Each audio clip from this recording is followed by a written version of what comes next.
예,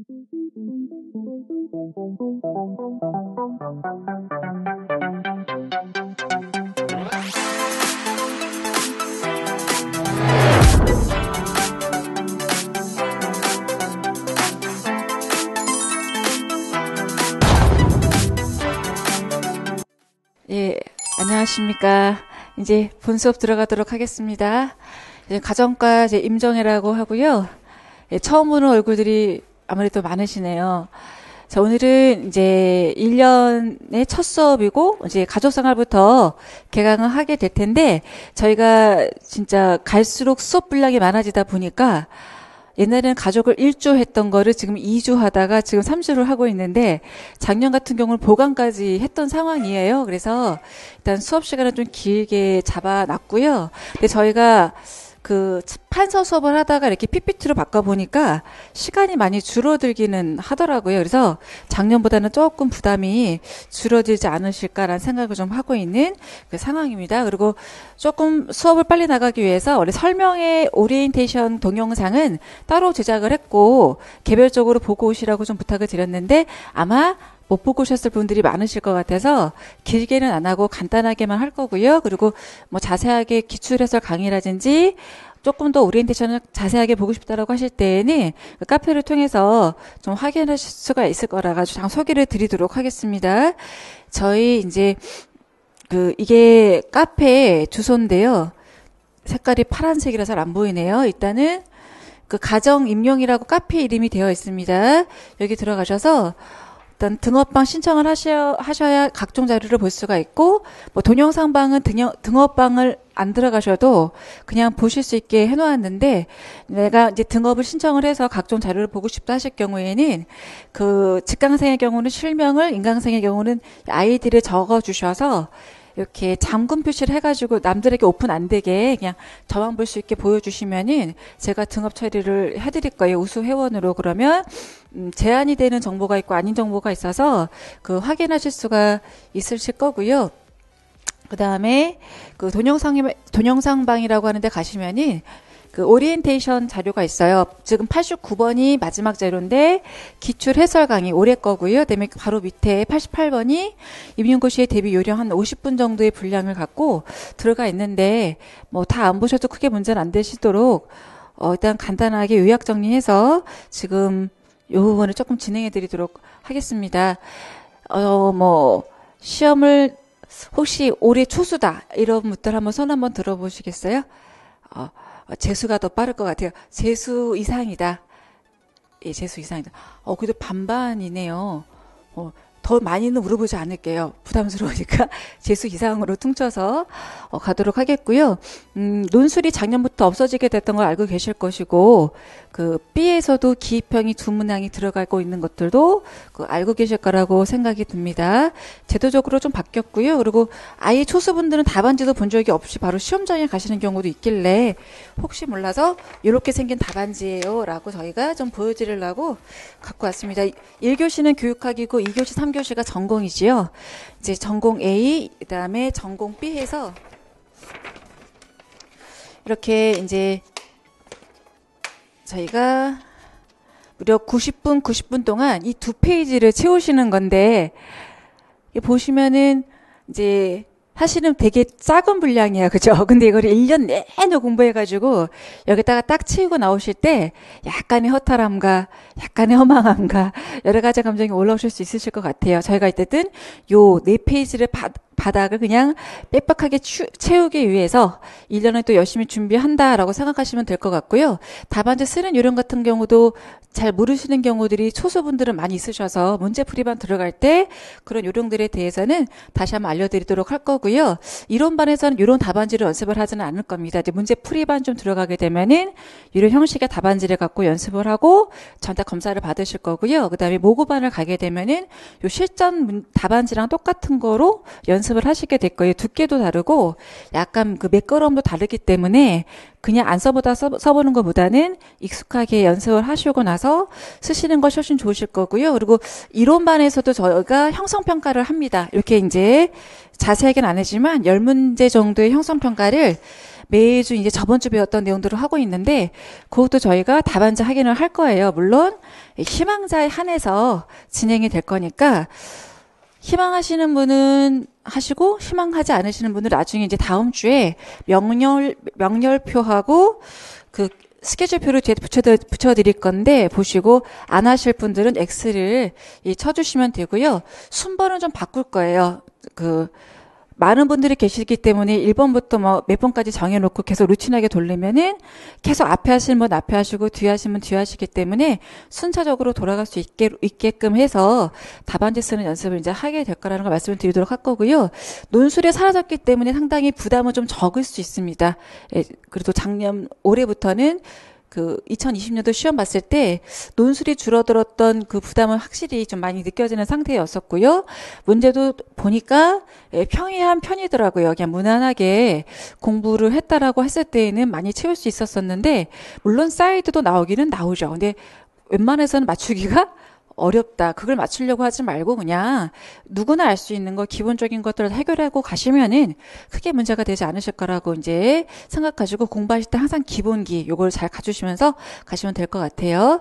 2차 들어가게 되면 지금 이제 한참 2차 연습들을 하고 계실 텐데 면접과 수업으로 나눠지게 되고 수업 실현도 지도안과 수업 실현 자체로 구분이 될 거고요. 갈수록 지도안이 없어지고 수업 실현이 강화가 되고 있는 상황입니다. 지역별로 차이가 많이 있기 때문에 원하시는 지역의 전형을 보셔야 될 거고요. 아직은 요거 갖고 얘기를 하기는 좀 일러서 요건 아주 2차 OT 때 좀 더 자세하게 해드리도록 하겠습니다. 보통 2차 OT는 1차 다 끝나고 나서 일주일 후에 진행을 해요. 지금 알려드려도 기억이 안 나시고 일단 1차를 통과하는 게 목표니까 이건 나중에 진행하시면 되겠죠. 여기는 다 하실 필요 없고 일단은 저희가 공부할 때 임용고시 기출문제를 확인하시는 경우들이 많이 있는데 기출문제를 확인하는 목적은 어쨌든 시험의 바운더리와 깊이, 출제 경향성, 스타일을 알려고 하는 거잖아요. 근데 이게 몇 년 전부터 기출문제 해설을 너무나도 열심히 듣다 보니까 모국 때까지 듣고 있고 그런 분석을 하고 있고 그 팀이 막 몇 개월째 진행이 되고 있는 걸 많이 봤어요. 근데 제가 보기에는 조금 가열이 된 게 아닌가라는 생각이 좀 많이 들어서 기출문제 해석을 왜 해야 되느냐라는 것에 대해서는 최근 문제가 이제 서술을 이렇게 해야 되는구나.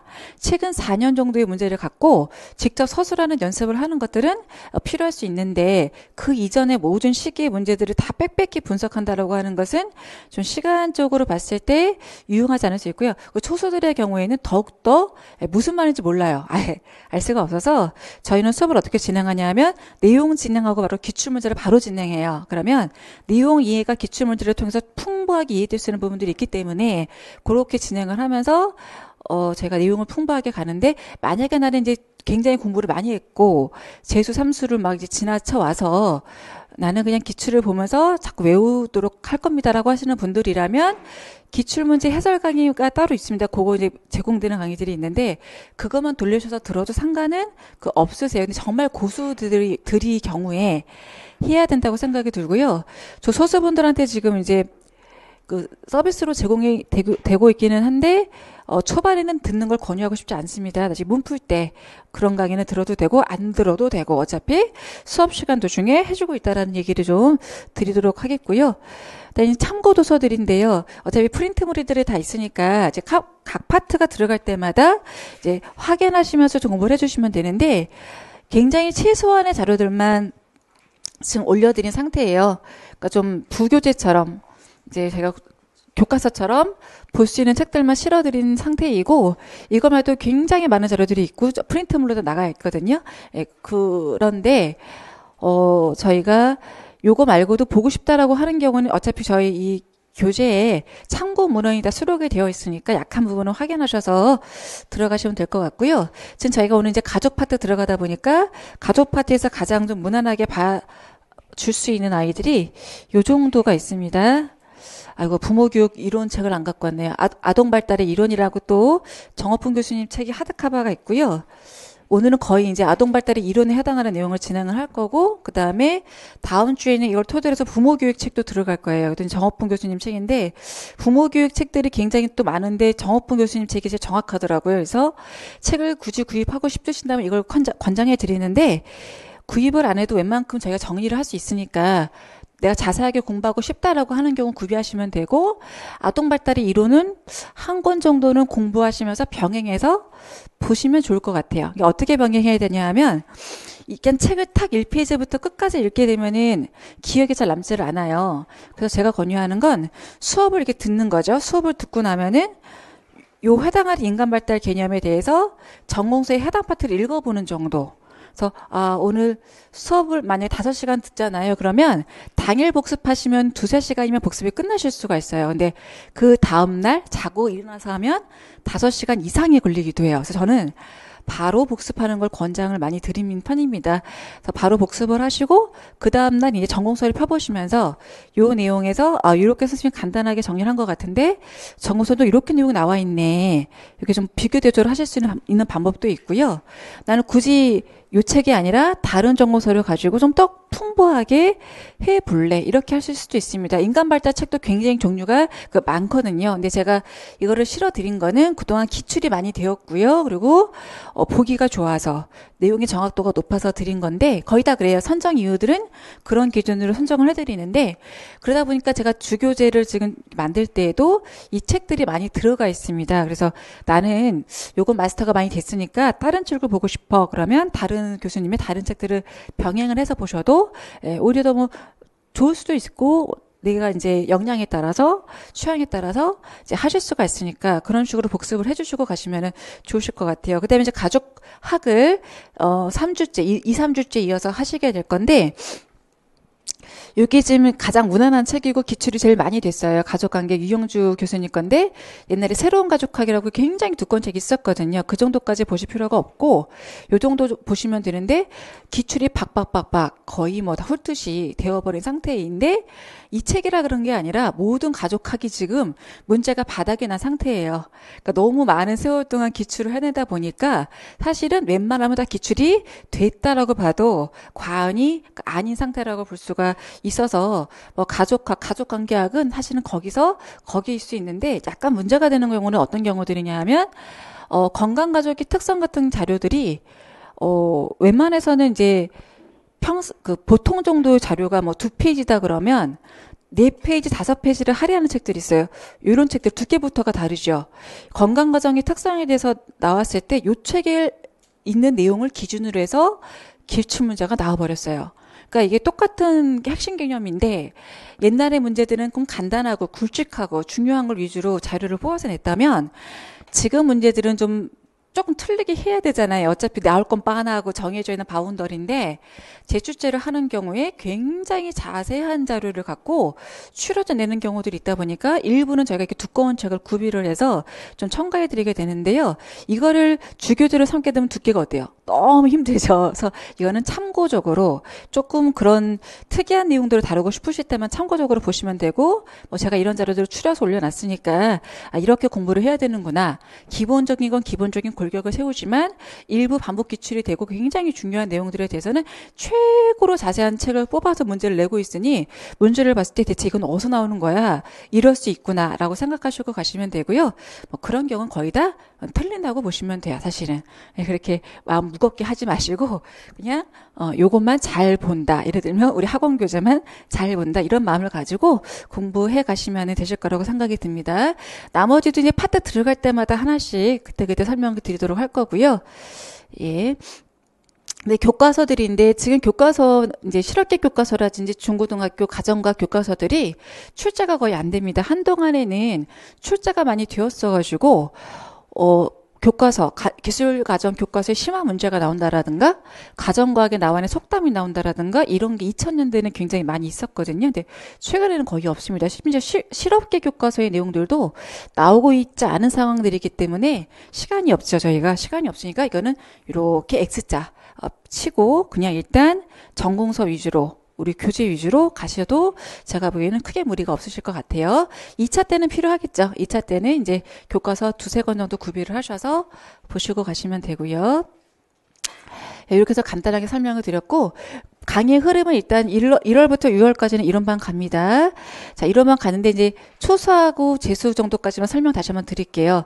지금 처음 공부하시는 분들의 경우는 아까 말씀드린 것처럼 수업을 듣고 복습하고 다시 또 수업을 듣고 복습하고 테스트하고 이 자체가 굉장히 고행을 가는 것 같으실 거예요. 너무 분량이 진짜 많고 힘이 약간 들어갈 수 있는데 몇 가지만 지키시면 편해요. 그러니까 첫 번째 뭐냐면 수업을 듣는다. 예습 안 하고 오셔도 크게 문제 안 돼요. 그냥 우리 학원 교재 정도만 읽고 오시고 뭐 그냥 더 깊숙이 안 보고 오셔도 상관없어요. 그 수업을 잘 들으셔야 돼요. 일단 잘 듣고 이해가 안 되고 질문거리가 생겼어요. 그러면 남아서 질문까지 하고 가시는 거까지만 하고 가시면 복습을 하기가 굉장히 편하시겠죠. 근데 이해도 안 된 상태로 복습을 하려고 그러는 분들 꽤 많이 있어요.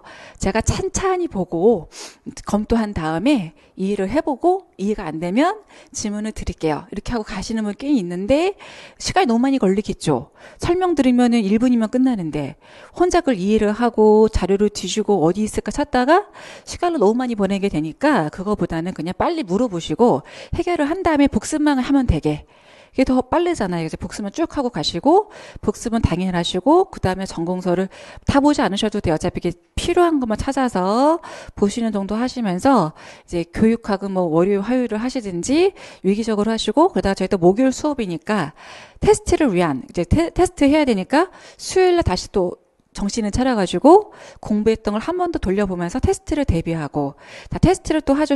시간이 이제 시작하자마자 테스트를 하면 또 틀린 것들은 다시 한번 전공서를 찾아서 복습을 한다라든지 다시 한번 외워준다든지 이런 식으로 가시면 되는데 작년에 초수들이 막강했어요. 재작년도 물론 막강했거든요.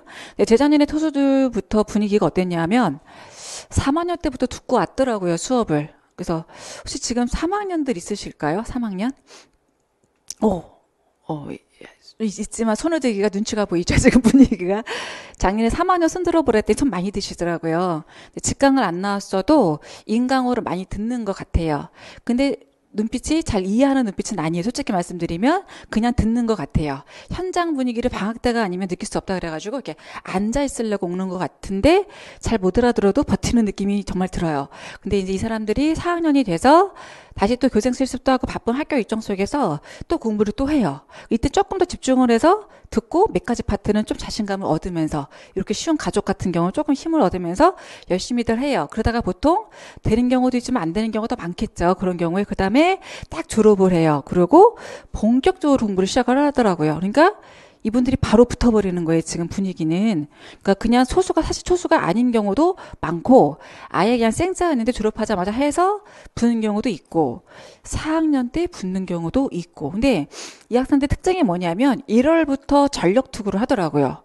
그냥 1월부터 막 세게 달리는 거예요. 그래서 그래서 다쳐 쉬어 이렇게 하고 싶었는데 분위기가 자꾸 이제 열심히 하는 분위기라서 그냥 뒀더니 형성평가를 10문제를 드리면 거의 안 틀려요. 10문제를. 거의 뭐 90점 내지 100점.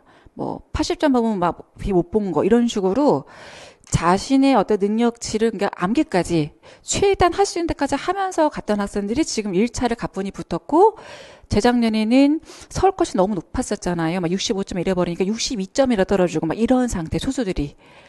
그러니까 지금 초수들이 떨어지는 이유는 너무 컷이 높았어서. 근데 타 지역 썼으면 붙었을 사람들이 서울 지역에 되게 많이 써서 떨어져서 이제 다시 올해 시험을 본 거예요. 이번에는 거뜬히 그 사람들이 서울에 붙더라고요. 그리고 또 마찬가지로 이제 소수들이었는데 아슬아슬하게 44점 전공, 44점 되게 많이 걸쳐져 있더라고요. 이상하게 면담 오시는 분마다 다 44점이었어요.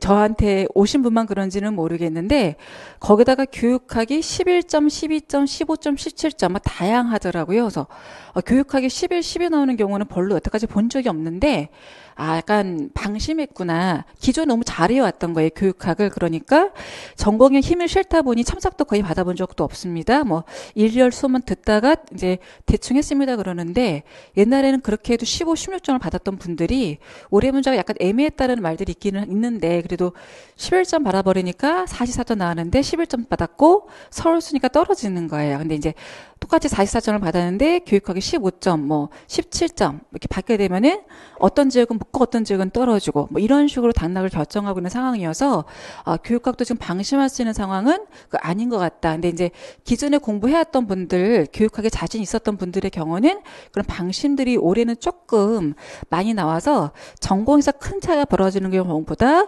교육학에서 지금 당락을 결정했던 경우들이 꽤 많이 발생하고 있는 걸 볼 수가 있어서 어쨌든 기본기는 갖춰야 된다라고 좀 말씀을 드리고 있는 상황들이고요. 그래서 전력 투구를 언제 할 거냐, 뭐 3월부터 할 거냐, 문풀부터 할 거냐, 뭐 개인적인 선택이고 초수냐, 재수냐에 따라서 다를 수는 있는데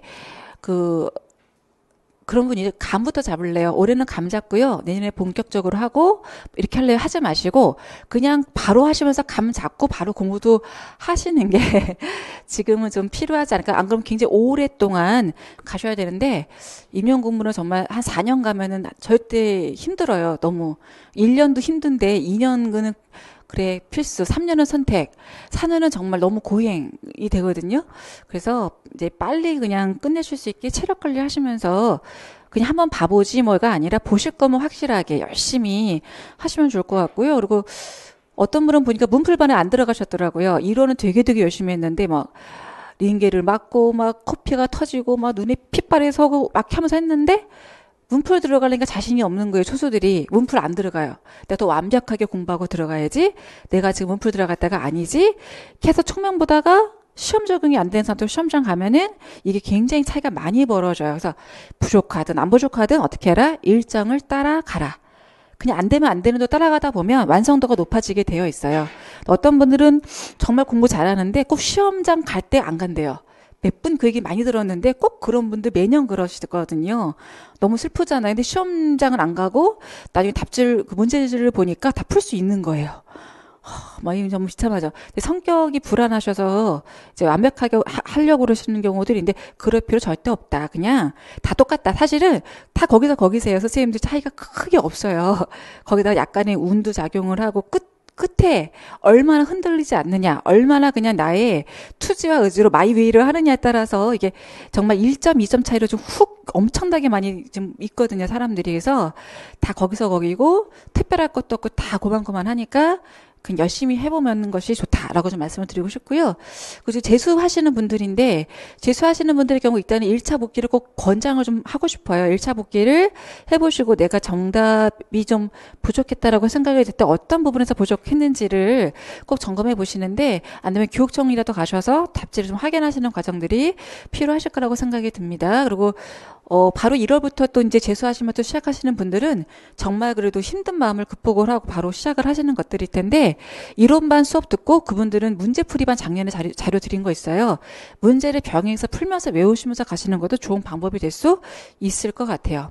그러니까 어쨌든 한 번 더 하는 거니까 지금 초소들한테 문풀 문제를 못 드려요. 이게 안 되거든요. 그래서 너무 부담스러워서 그냥 학습평가만 드릴 건데 작년에 공부하셨던 분들은 문풀 문제를 뭐 다양하게 보유들을 하고 계실 거예요. 근데 백지 쓰기를 많이 하거든요. 스터디 할 때. 그냥 막 쓰는 연습을 하는데 그거보다는 이미 한번 경험을 했고 많은 시험을 보셨으니까 복습을 하시고 나서 이제 백지 쓰기보다는 기존에 보유하고 있는 문풀 문제를 가지고 쓰기 연습을 해주시면은 이미 문제풀이반에 들어간 것과 다름이 없잖아요. 그래서 속도가 더 빠를 수 있을 거라는 생각이 좀 들거든요.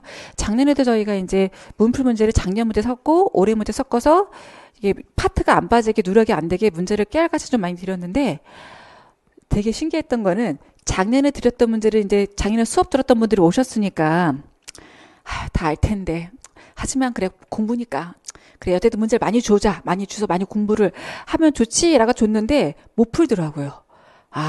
작년에 봤지만 풀 수 있는 게 아니구나. 어차피 봤다 안다 머리로 아는 거와 내가 쓸 수 있는 것의 문제는 굉장히 차이가 많이 벌어져요. 수업 들을 때도 마찬가지일 거예요.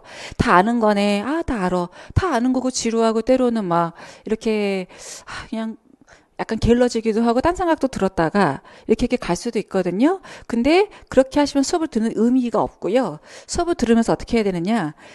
내가 기존에 알고 있던 것과 같은 내용을 말하고는 것 같아. 아, 이해가 됐구나. 넘어가고. 이해는 됐는데 외웠는지 못 외웠는지 그런 거 확인하셔야 되고, 또 듣다 보면은 잘못 알고 있던 것들도 간혹 있어요. 그리고 저번엔 이런 수업 안 했는데 이런 것도 있었어? 그리고 새롭게 알게 된 것들도 있거든요. 이런 걸 구분을 해 가시면서, 표시를 해 가시면서 암기가 된 것, 안 된 것 구분하시고, 문제를 통해서 자꾸 자기가 암기를 제대로 하고 있는지를 보시면 어쨌든 재수하는 보람이 그만큼 있으실 수가 있을 것 같아요. 근데 출발점이 초수와 재수가 차이가 굉장히 크게 나는데, 정말 무서운 거는 9월, 10월 가면 차이가 안 나요. 그거를 아시면은 똑같이 재수생이어도 열심히 하셔야지 될 거란 생각이 듭니다. 제가 굉장히 긴장을 많이 시켜드리는 것 같죠, 지금? 네, 사실이에요. 진짜 요즘에 최근 2년 정도 보니까 굉장히 열심히들 하시더라고요. 나머지 자료들은 너무 이제 다 잔소리들이니까 그냥 참고로 보시겠고요. 이제 이론반 1, 2, 3로 저희 순서를 진행을 하고 있는데, 일단 식하고 우를 저희가 3월 달부터 하거든요. 재수생분들이 그러더라고요. 저는 식이 부족해서 식부터 하고 싶은데, 아, 가족은 너무 쉽다고 하셔서, 아, 이거를 내가 2개 반을 운영했었어야 되는 건가.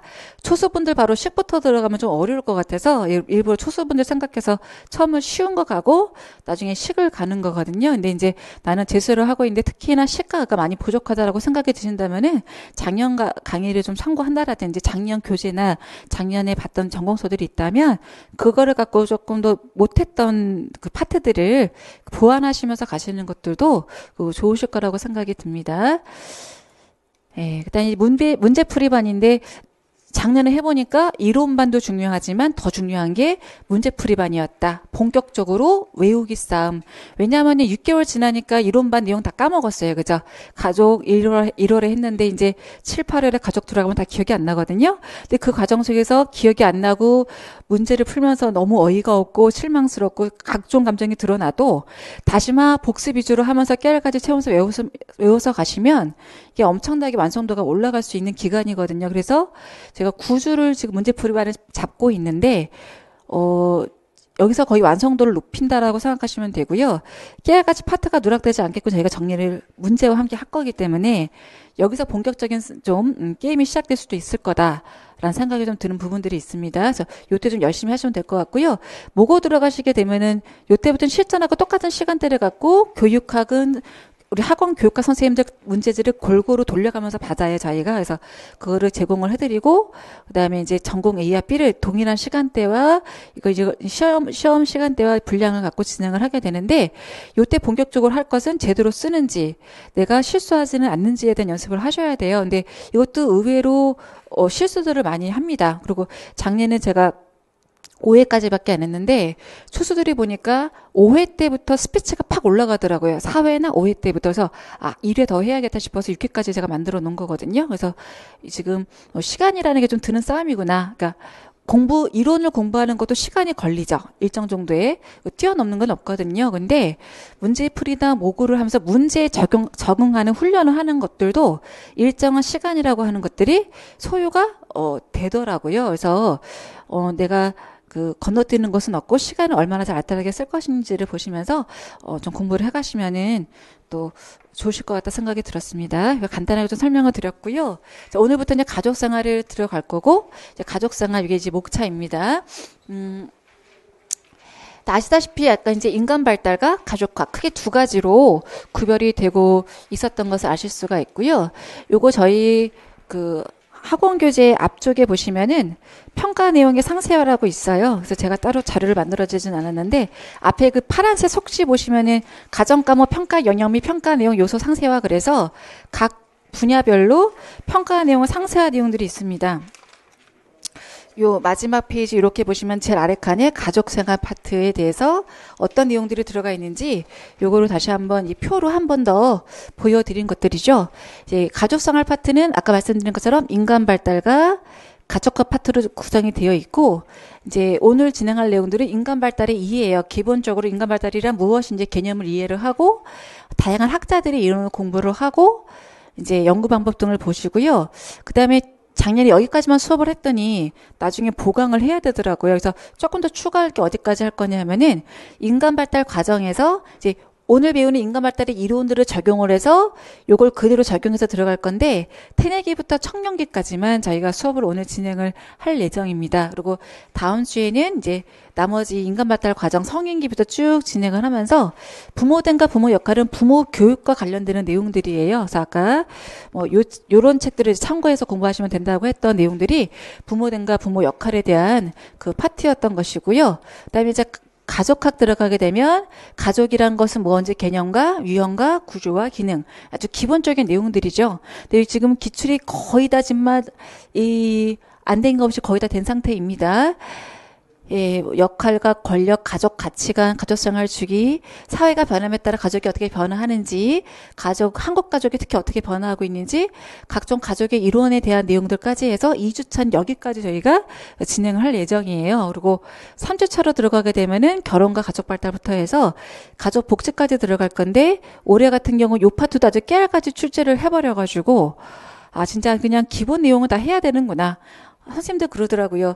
배우자 선택 거의 안 나왔거든요. 사랑은 좀 나왔었지만 안 한 거예요. 안 나왔으니까 이제 SVR밖에 안 나왔으니 나온 것만 계속 보는 거죠. 기출 분석을 자꾸 나온 것만 보는 경향이 있어요. 근데 기출 분석 한다라는 건 뭐냐면 나오는 것들 중에서도 중요한 건 계속 나올 수 있으니 더 열심히 보고 너무 구석진 사이드 세세한 기출은 안 나올 가능성이 높고 자 이렇게 굵직굵직한 것들인데 시험 문제 아직 안 나온 것들은 나올 가능성이 높고 이런 걸 분석하는 건데 자꾸 습관이 기출 나왔던 것만 봐야지 이렇게 거꾸로 하시는 분들이 너무 많아서 의외였거든. 전 솔직히 말씀드리면. 근데 중요한데 아직 안 건드렸던 거, 쉬운 것들 다 모아서 지금 출제를 하고 있는 분위기를 또 볼 수가 있습니다. 그다음에 가족 관계와 가족 문제인데 여기가 지금 옛날 2000년대 서술형 시대에는 낼 만한 게 굉장히 많았던 파트예요, 여기가. 근데 지금은 뭐 대책, 원인, 뭐 해결 방안에 대해서 막 줄줄줄 쓰는 그런 스타일의 문제들이 아니죠. 서술형이라 봤자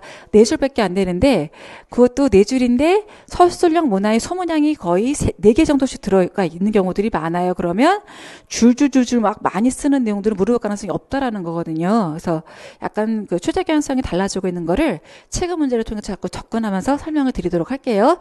마지막에가 가족 복지인데 자꾸 문제가 적출돼서 남은 게 없다 보니까 가족 복지가 나올 수밖에 없습니다. 특히 최근 정책에 관련된 것들, 정책이 자꾸 바뀌고 변화하다 보니까 그런 것들이 소소하게 많이 나오는 편인데 올해는 안 나왔습니다. 근데 기존에 많이 나왔던 것들이 있었고 법령과 정책에서 바뀌다 보니까 연말에 문풀 때 한 번 더 본격적으로 정리를 해드릴 거고 지금은 기본적인 내용들에 대해서만 일단 정리를 하고 진행할 예정이니까 참고로 보시고 가시면 될 것 같아요.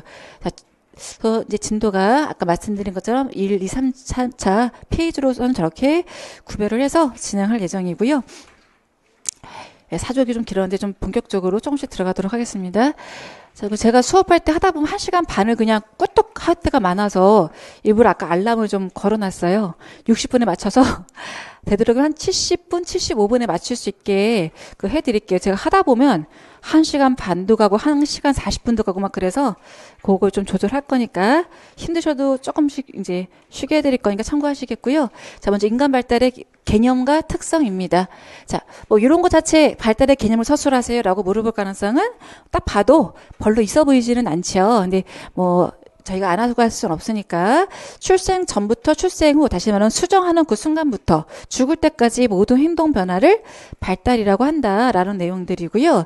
약간 층마다 이견이 있기는 합니다. 이견해가지고 교재는 없을 거예요. 1번은 상향적, 지향적, 바람직한 것, 2번은 모든 것을 포함한다라고 좀 따로 칠판을 지금 해드린 건데 대부분의 자료들이 모든 것을 이제 포함한다고 되어 있는 그 책들이 과거 책들은 많았다가 최근의 책들을 보면은 상향적, 지향적, 바람직한 것으로 나와 있는 책들이 많이 있는데 학자들의 견해의 차이라고 보여지는 부분들이 있으니 이런 차이를 놓고 취업 문제를 막 출제할 가능성은 없을 것 같으니까 또 걱정하지 마시고 대략 보시고 가시면 될 것 같고요. 이런 발달의 바탕이 되는 개념으로서 성장과 성숙을 이제 저희가 얘기합니다.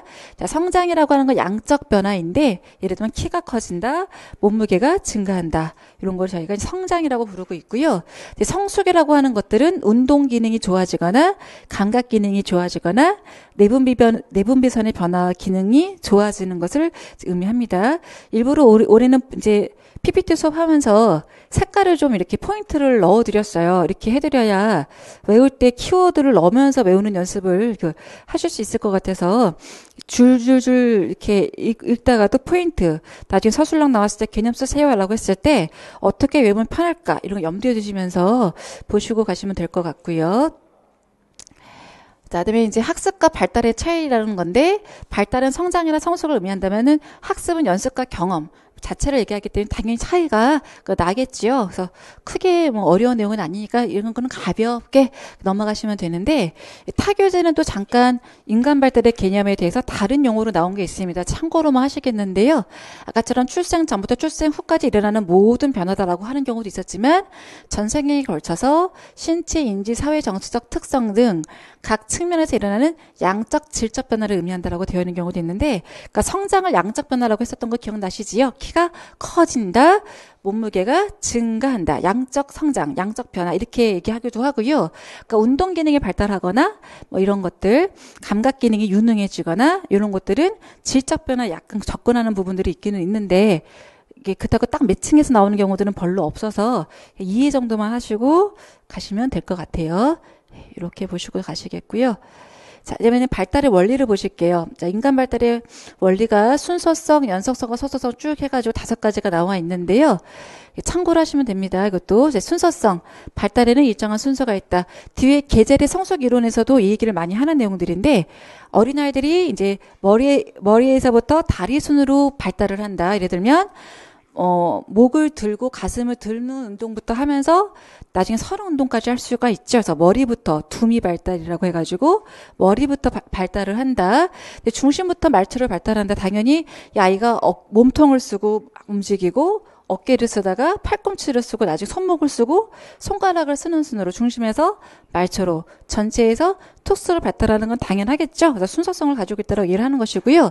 연속성과 그 속도성인데, 그 아이가 말을 할 때 처음에 막 하다가 이제 옹알이도 하다가 엄마 맘마 조금씩 단어가 늘어가다가 이제 언어가 발달하게 되는데, 이 언어가 발달하는 과정을 보니까 연속적이라는 거죠.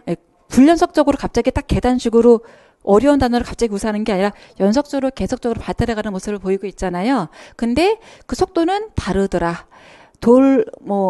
돌신하고 나서 유동도 하는 아이가 있고, 말을 좀 더 잘하는 아이가 있고, 3살이 됐는데 말을 하는 아이가 있고, 말을 못하는 아이가 있고, 언어 발달 자체가 연속적으로 일어나기는 하지만, 죄송합니다. 이게 개인차를 말해버렸죠? 죄송해요. 다시 얘기할게요. 연속적으로 진행이 되지만 속도가 일정하지 않다는 말은 뭐냐면은, 돌 될 때까지는 말이 빨리 안 늘었는데, 2-3살이 되면 언어가 폭발적으로 증가하거든요. 그런 거죠. 속도가 느리다가 갑자기 확 증가할 수 있는 그런 시점들이 있기 때문에 그 속도는 일정하지 않다라고 얘기를 하고 있는 거다라고 보시면 되고요.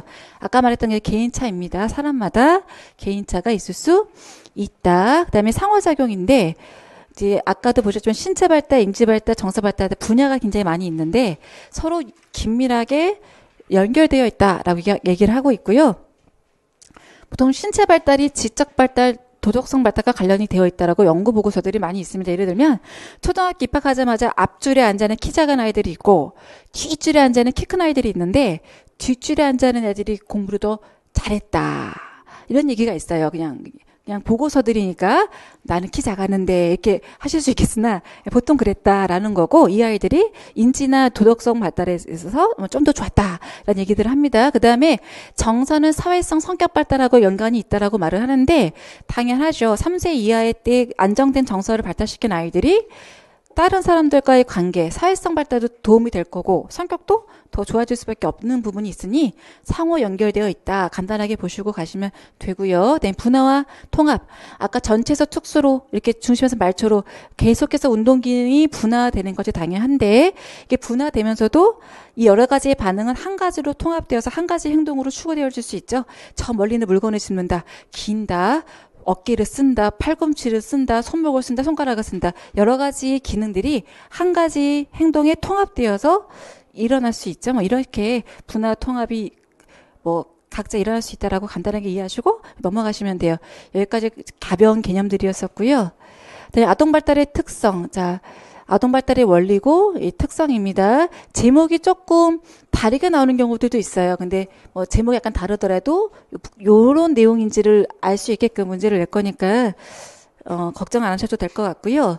굉장히 기본적인 내용이죠. 자, 모든 발달에는 적기성, 최적의 시기가 있다. 아까 말한 것처럼 언어 발달이 2, 3세가 되면 폭발적으로 발달하는 시기가 있는데 개인차가 있으나 이제 만약에 7세까지도 말을 못했다 이 아이가 그러면은 나중에 9세, 10세 가서 갑자기 말을 배우려고 그랬을 때 어려울 수도 있다. 그 적기가 있다라고 얘기를 하는 간단한 내용들이고요. 요거랑 관련해서 불가역성의 원리가 좀 헷갈리시는 부분들이 있습니다. 그래서 이 아이가 결국에는 10살, 11살 때 말을 배우려고 하다 보니까 수정이 어려웠다. 배우기가 어려웠다. 이렇게 말을 할 때, 자, 즉, 발달에는 결정적 시기가 있다라고 말을 할 때는 이게 불가역성의 원리가 돼요. 단순히 최적의 시기가 있다라고 말했던 적기성인데, 그래서 수정 보완이 나중에 가능하지 않았어요라고 말을 할 때는 불가역성이 되는데요. 문제는 이 결정적 시기라는 단어예요. 이 결정적 시기라는 단어가 키워드로 들어갔을 때 이 키워드를 보고 나는 불가역성의 원리라고 답을 쓰고 싶었는데 가만히 보니까 교재마다 이 결정적 시기를 적기성에다가 쓰는 책들도 있더라고요. 그러니 아마 출제자분들이 적기성과 불가역성을 구별하는 문제를 내지는 않을 것 같아요. 근데 혹시라도 만에 하나 나오게 되면은 이 결정적 시기라는 키워드를 보고 골라내지 마시고 최적의 시기가 있다. 더 포인트가 되는지 수정 보완이 어렵다라고 하는데 포인트를 두는지를 보고 구별하는 수밖에 없는 약간 애매한 면들이 좀 많이 있습니다. 공부하다 보면은. 기초성의 원리, 어릴 때 경험이 훗날 인성현상의 기초가 된다. 3살 버릇이 어딘간다. 자, 기출문제로도 나왔던 내용들이고요. 누적성의 원리, 전 단계 결손이 이후 단계에도 누적이 되어서 더 큰 결손으로 이루어지게 되었다. 호미로 막을 거 가로로 막는다. 이런 식으로 기출문제가 나왔던 관련되는 내용들입니다. 자, 그 다음에 그림이 좀 잘 안 보이죠? 그림 잘 안 보이실 땐 교재 보시면서 가시면 되고요. 중요한 그림은 아닌데, 자, 이 발달 자체를 보는 견해가 크게 두 가지로 나눠져 있다는 내용이에요. 연속적으로 쭉 변화한다라고 말했던 연속론이 있고요. 연속적이라기보다는 질적인 어떤 계단식의 변화를 가지고 수 있었다라고 말하는 내용들인데 마치 연속론을 주장하는 학자들은 어떤 내용들이냐면 내가 이제 식물을 키우는데 뿌리와 줄기와 이파리와 이렇게 나눠져서 분화되는 과정 속에서 내가 연속적으로 뿌리는 뿌리일 뿐이고 줄기는 줄기일 뿐이고 성장을 서서히 하면서 그 본질의 변화가 없이 이렇게 커지는 과정을 보잖아요. 연속적으로 발달한다. 이렇게 비유를 할 때 꽃과 식물에 비교를 해서 얘기를 많이 하는데 그러면 이제 단계론 학자들은 어디다가 비교를 하느냐? 애벌레 비교를 많이 해요. 아래에서 유충이 깨서 얘가 성충이 돼가지고 나비가 됐다. 아까 줄기는 줄기일 뿐이고 뿌리는 뿌리일 뿐이고 양적인 성장이 이루어진 연속성에 비춰봤을 때 얘는 아래에서 애벌레에서 성충으로 나비로 완전히 다른 질적 변화를 가지고 있죠. 이것이 바로 뭐냐? 계단식 변화다라고 해서 단계론자들이 이제 얘기하고 싶은 거는 이쪽에 해당하는 내용들입니다. 완전 질적인 변화가 일어나는 거죠. 약간 차이점이 있는데 대표적인 학자들이 누구들이냐 하면은 연속적인 변화를 말하는 사람들은 학습이론가들. 학습이론 이제 좀 이따 다시 한번 설명해 드릴 거고요. 인본주의 이론가들은 계속적인 변화라고 얘기를 많이 하고 있고 우리가 지금 주되게 많이 볼 학자들이 지금 프로이드, 에릭슨, 피아제인데 이런 학자들은 다 단계설 학자들이라서 좀 이따 보시면 단계들이 막 쭉쭉쭉 나와요. 구강기, 항문기 막 단계 이름들이 되게 많이 나오게 되는데 이들이 갖고 있는 관념 자체가 단계설이기 때문에 단계 이름들이 많이 나올 수밖에 없구나라고 이해하시면서 가시면 되겠습니다. 자, 다시 한번 읽어보시겠고요. 3번과 4번은 그냥 참고예요. 굳이 막 나올 가능성은 없는데 일단 실어드렸습니다.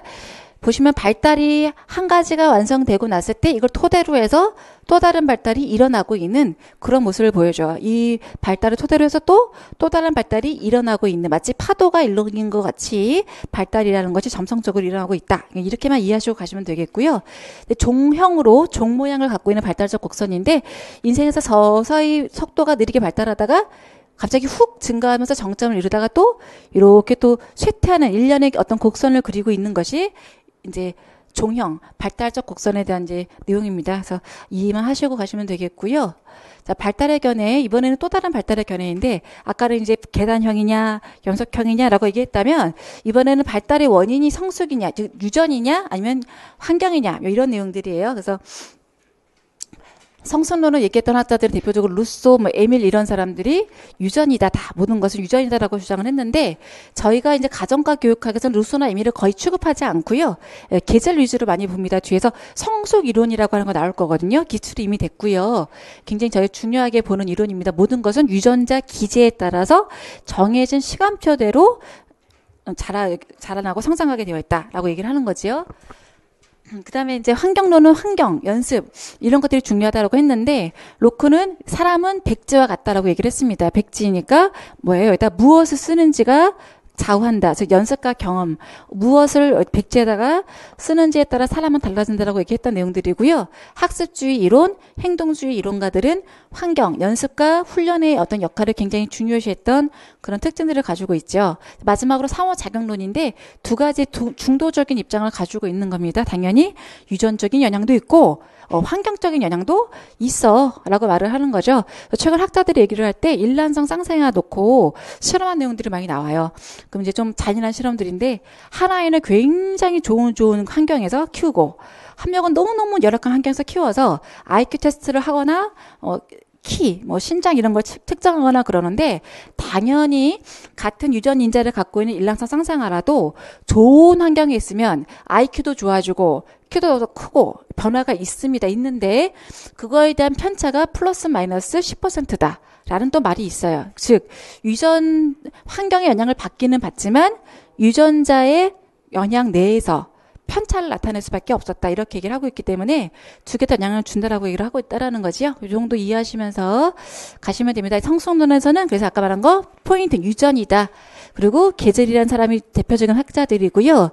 계절의 업적 중에 하나가 뭐냐면은 아동이 특정 연령이 되면은 특정한 행동을 나타나게 된다라는 규준표를 만들어낸 게 있어요. 그래서 그 규준표를 보고 우리 아이가 정상적인 발달을 하고 있는지 좀 비교하면서 규준적 발달 접근을 하는 경우도 있어서 그리고 참고적으로 이런 지금 다 읽을 필요도 없고 중요하지 않은 건 아닌데 간단하게만 보시고 가셔도 됩니다. 노란 글씨 위주로 보시겠고요. 환경론에서는 아까 말한 것처럼 환경, 학습과 훈련이 굉장히 중요하다라고 얘기를 했었던 것들이고 우리가 보고 싶은 것은 지금 로크 것이 아니고 이런 행동주의 이론, 학습주의 이론들이 저희가 좀 주요하게 볼 내용들입니다. 아까 말했듯이 상호작용론 둘 다 영향을 주고 있지만 결국은 환경 조건이 매우 나빠도 또는 매우 좋아도 유전의 어떤 그 영향 내에서 발달의 한계가 있을 수 있었다라고 했던 내용들 포인트만 잡고 가시면 될 것 같아요. 그래서 기본적인 내용들을 보셨고 관련되는 문제들을 좀 보도록 하겠습니다. 보시면 굉장히 기본적인 내용들이죠. 근데 여기서 기출문제들이 나오고 있어요. 어떻게 이런 기본적인 내용들을 갖고 기출문제를 만들었나 보니까 2012년도 문제인데 잘 안 보이시죠? 교재 보시면서 이해하시는 것도 좋겠네요. 화면이 좀 흐려서 인간 발달의 본질과 관련된 쟁점을 가지고 다루고 있다라고 나왔습니다. 2012년도 자 공통적으로 설명하고 있는 쟁점으로서 가장 적절한 것은 그랬는데 첫 번째 사례는 진이라는 아이가 13세 정도까지 격리되어 살았지요. 자, 언어의 어떤 결정적인 시기를 놓쳐버렸네요. 그래서 이후에 언어 훈련을 했지만 정상적인 수준에는 도달하지를 못했다라고 하는 내용들이 나와 있습니다. 결정적 시기에 대한 내용들 나와 있고요. 두 번째, 로렌즈가 새끼새가 부화한 직후에 어미새가 따라다닌다는 행동 패턴을 관찰을 했습니다.